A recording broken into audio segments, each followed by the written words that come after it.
محترم سامعین و حاضرین مجلس، ابھی ہمارے جو مقررین تشریف لائے ہیں، ابھی ان کی آمد میں 2 3 4 5 منٹ کا تقریباً وقت ہے، اس لیے چند باتیں مجھے یہ حکم ہوا کہ میں آپ کے سامنے کچھ رکھوں اور کچھ باتیں آپ کو بتاؤں۔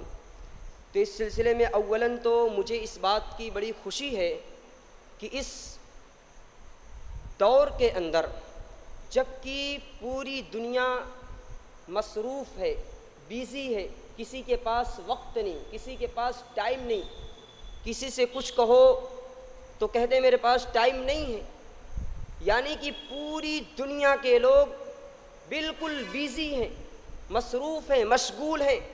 ایسے موقع اور ایسے حالات میں اس طرح کے پروگرام کا انعقاد کرنا یقیناً یہ بہت بڑی چیز ہے۔ قابل مبارکباد ہیں وہ تمام نوجوان جنہوں نے آج اس حسین بزم کو سجایا، اس کے لیے انہوں نے محنت کی، لوگوں سے انہوں نے جا کر تعاون کی اپیل کی اور لوگوں نے انہیں تعاون بھی دیا اور ان کا سپورٹ بھی کیا، ان کے ساتھ مل کر شانہ بشانہ ہو کر اس پروگرام کو کرانے کی ان کو حوصلہ دیے، انہیں ہمت عطا فرمائے، وہ تمام لوگ بھی مبارکباد کے مستحق ہیں۔ اسی طریقے سے آج کے اس پروگرام کے جو نگراں ہیں، یعنی کہ ہمارے محمد عمران بھائی اور اسی طریقے سے نوشاد احمد بنیا والے اور جو دیگر نگراں حضرات ہیں، میں ان تمام لوگوں کا بھی شکریہ ادا کرتا ہوں، چاہے وہ ہمارے محمد حنظلہ صاحب ہوں یا مولوی فرحان صاحب ہوں یا رفیق احمد فیدی صاحب ہوں، میں ان تمام کا تہہ دل سے شکریہ ادا کرتا ہوں اور رب ذوالجلال سے یہ دعا کرتا ہوں کہ مولا کریم ان نوجوانوں کو، ان ذمہ داروں کو اس طرح کے پروگرام بار بار کرنے کی توفیق عطا فرما۔ اور ہمارے قابل مبارکباد ہیں ہمارے جو بھائی سالم وحید صاحب ہیں یا محمد عمر صاحب ہیں، اس طرح کے جو بھی لوگ ہیں، جو بھی اس ٹیم کے اندر، اس جماعت کے اندر، اس گروہ کے اندر شامل ہیں، وہ تمام افراد یقیناً مبارکباد کے مستحق ہیں۔ اور ہمیں یہ یاد رکھنا چاہیے کہ ہم جو بھی پروگرام کریں اور کرائیں، ان سب کا مقصد فقط رب کی رضا ہو۔ اگر مقصد ریا ہے تو رب کعبہ کی قسم ہے ہمارا عمل قابل قبول نہیں ہوگا۔ اس لیے ہم جب بھی اس طرح کے دینی محفل اور مجلس کا انعقاد کریں تو ہمارے دل میں فقط یہ نیت ہو کہ رب ذوالجلال تو اسے قبول فرما کے اس کے صلے میں ہمیں فقط جنت عطا فرما دے، یہ ہمارے دل میں تمنا اور آرزو ہونی چاہیے۔ میں اللہ رب ذوالجلال سے یہ دعا کرتا ہوں ان تمام نوجوانوں کے لیے، ان کے سرپرست کے لیے، ان کے جو سپورٹ کرنے والے لوگ ہیں، ان تمام کے لیے دعا کرتا ہوں کہ رب ذوالجلال انہیں اس طرح کے پروگرام بار بار منعقد کرنے کی توفیق عطا فرما۔ اور میرے دینی اور اسلامی بھائیوں، ہم سب کو اس بات کا بخوبی علم ہے کہ اس پوری دنیا کے اندر، اس پوری کائنات کے اندر اگر ہم دیکھیں تو بہت سارے مذاہب، بہت سارے ادیان، بہت سارے دھرم پائے جاتے ہیں، بہت سارے دھرم نظر آتے ہیں، لیکن تمام دھرموں میں، تمام ادیان میں، تمام دین میں سب سے بہتر اگر کوئی دین ہے تو وہ مذہب اسلام ہے۔ ہر مذہب کو ماننے والے اپنے مذہب کو اچھا اور بہتر کہتے ہیں، اپنے مذہب پر وہ خوش ہیں۔ قرآن کی آیت کریمہ ہے کل حزب بما لدیہم فرحون، ہر گروہ جو اس کے پاس ہے وہ اسی پر خوش ہے۔ مگر کیا سناتن دھرم یا یہودی کا جو دھرم ہے، عیسائی کا دھرم ہے، مجوسی کا جو دھرم ہے، کیا ان کے یہ دھرم بہتر ہیں؟ نہیں۔ دھرم اور مذہب اگر بہتر ہے تو مذہب اسلام ہے۔ کیوں؟ اس لیے کہ اس مذہب اسلام کی گواہی رب ذوالجلال نے اس مقدس کلام کے اندر کی ہے جس کے ایک لفظ بھی غلط نہیں، ایک لفظ بھی جھوٹا نہیں ہے۔ قرآن کریم کے اندر اللہ نے ارشاد فرمایا ان الدین عند اللہ الاسلام، بے شک دین اللہ کے نزدیک اسلام ہے۔ دین اسلام کے علاوہ کوئی بھی دین اللہ کے نزدیک محبوب نہیں، پسندیدہ نہیں، اور اللہ نے وارننگ بھی دے دی کہ اگر کوئی شخص دین اسلام کے علاوہ کوئی اور دین سلیکٹ کرتا ہے، اختیار کرتا ہے، تو اس کا وہ دین قابل قبول نہیں ہوگا۔ اللہ نے فرمایا وَمَن يَبْتَغِ غَيْرَ الْإِسْلَامِ دِينًا فَلَن يُقْبَلَ مِنْهُ وَهُوَ فِي الْآخِرَةِ مِنَ الْخَاسِرِينَ، کہ جو دین اسلام کے علاوہ کسی اور دین کو اختیار کرتا ہے اس کا وہ دین قابل قبول نہیں ہوگا۔ تو ہمارا جو مذہب ہے، ہمارا جو دین ہے، ہمارا جو دھرم ہے اسلام، یہی سب سے بہتر، سب سے اچھا مذہب ہے، اور اسی پر ہم چل کر آخرت میں کامیاب ہو سکتے ہیں۔ اگر کوئی شخص کسی اور مذہب کو اپناتا ہے، مانتا ہے اور اس پر چل کر زندگی گزارتا ہے تو آخرت میں وہ کامیاب نہیں ہو سکتا، کامیابی اسے حاصل نہیں ہو سکتی۔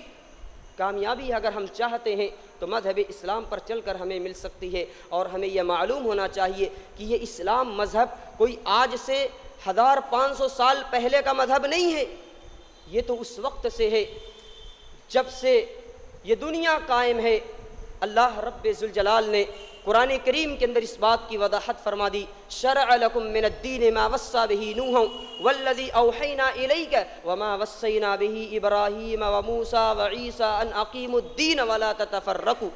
اللہ نے کہا اے محمد صلی اللہ علیہ وسلم، شرع لکم من الدین ما وصى به نوحا، آپ کے لیے وہی دن مقرر کیا گیا جس کا حکم ہم نے نوح کو دیا تھا، اور جو ہم نے آپ کی طرف وحی کی یہ وہی ہے جس کا حکم ہم نے ابراہیم کو، موسیٰ کو، عیسیٰ کو دیا تھا، اور ان سب سے ہم نے یہ کہا تھا ان اقیم الدین، دین کو قائم رکھو، دین پر ڈٹے رہو، دین کے ساتھ لگے رہو، ولا تتفرقوا، اور تم لوگ تفرقہ نہ ڈالو، تفرقہ نہ ڈالو۔ تو گویا ہمارا دین جو دین اسلام ہے یہ بہت پہلے کا دین ہے، اور ہم سے پہلے جو انبیاء آئے ان سب کا دین بھی یہی دین اسلام تھا۔ صحیح بخاری کی اگر ایک روایت کو سامنے رکھیں تو مسئلہ اور واضح ہو جاتا ہے۔ نبی صلی اللہ علیہ وسلم نے فرمایا کہ تمام انبیاء کا دین جو ہے ایک تھا، الانبیاء اخوۃ لعلات، انبیاء جو ہیں آپس میں اللاتی بھائی ہیں، اللاتی۔ پھر کہا امہاتہم شتیٰ، ان کی مائیں الگ الگ ہیں، یعنی ان کی شریعتیں الگ الگ ہیں، ودینہم واحد، اور ان کا دین ایک ہے۔ انبیاء کی شریعتیں الگ ہیں لیکن انبیاء کا دین ایک تھا، اور وہ دین کیا تھا؟ دین اسلام۔ انبیاء کا دین دین اسلام تھا، جتنے انبیاء آئے تمام انبیاء کا دین دین اسلام تھا۔ یہ الگ بات ہے کہ ہر نبی کی شریعت الگ الگ تھی، بعض نبی میں کچھ چیزیں جائز تو بعض میں کچھ، جیسے یعقوب علیہ السلام کی شریعت میں تعظیماً سجدہ کرنا جائز تھا۔ جب یعقوب علیہ السلام اپنے بچوں کے ساتھ مصر پہنچتے ہیں اپنے بیٹے یوسف کے پاس، یوسف علیہ السلام، تو قرآن کی آیت وَخَرُّوا لَهُ سُجَّدًا، یہ سب کے سب سجدے میں گر پڑے تھے، تو وہاں تعظیماً سجدہ کرنا جائز تھا، لیکن امت محمدیہ کے اندر تعظیماً سجدہ کرنا جائز نہیں۔ اگر کوئی شخص آپ کے سامنے آئے، آپ عزت اور احترام میں ان کے سامنے سجدہ کرنا چاہیں تو اسلام ہمیں اس سے منع کرتا ہے، تعظیماً سجدہ جائز نہیں ہے۔ تو شریعتیں الگ تھیں لیکن دین ایک تھا، اور وہ دین کیا تھا؟ دین اسلام۔ تو اسلام ہمارا بہت پرانا مذہب ہے، تمام انبیاء کا یہ مذہب ہے، اور اللہ کے نزدیک محبوب اور پسندیدہ مذہب ہے، اور اس کے علاوہ اگر کسی اور کو کوئی فالو کرتا ہے تو کبھی کامیاب و کامران نہیں ہوگا۔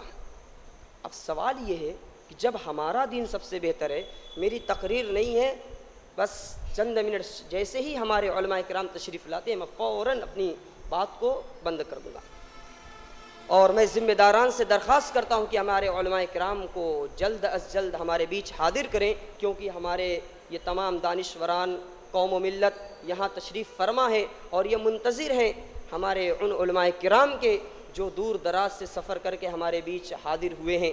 بہرکیف اسلام جب سب سے بہتر اور اچھا مذہب ہے تو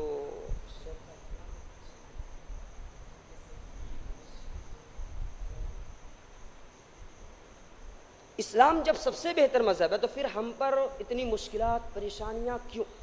ہمیں تو سب سے اعلیٰ کوالٹی میں ہونا چاہیے تھا۔ تو اس کے پیچھے یہی ہے کہ اسلام کے معنی مفہوم کو ہم نے صحیح طریقے سے نہیں سمجھا، اور اسلام جو ہم سے چاہتا ہے ہم نے وہ حق ادا نہیں کیا۔